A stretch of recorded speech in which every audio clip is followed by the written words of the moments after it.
check this, folks. I've just found out that if I have a shrink wrap muzzle here, it was like 0.04, and I'm having serious trouble because of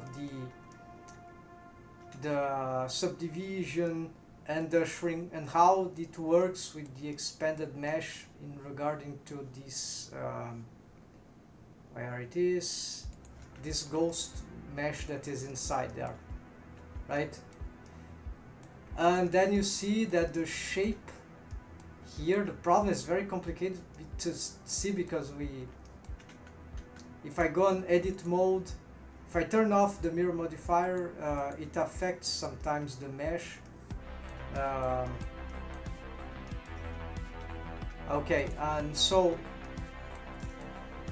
I found out that just by reducing this shrink wrap value here,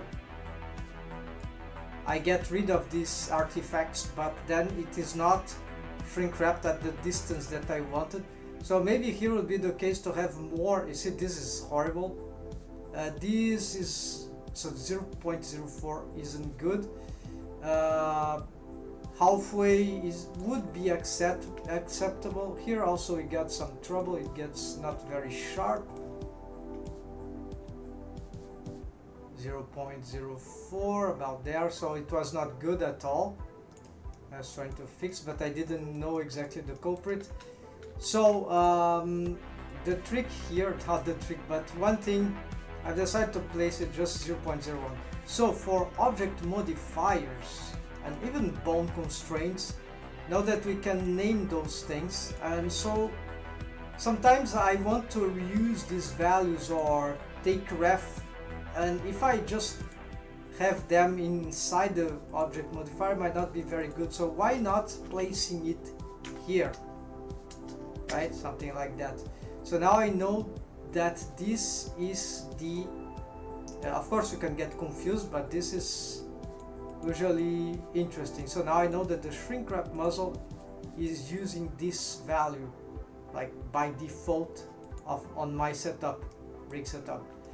And I can convert this to not forget, because you know there can be tons of things going on, so this is a good way to, I believe, to keep track of whichever fundamentals we find out in rig directly in the blend file.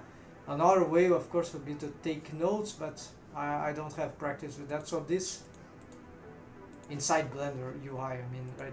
So this seems to be a quick solution, so be aware that can help, and that will be helpful for me to remember every time that I will try to work from this shrink wrap modifier and then fit the other stuff in according to it.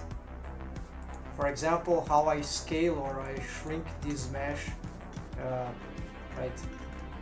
With Alt S, it is shrink, so you can shrink on a certain value. You got the idea, right?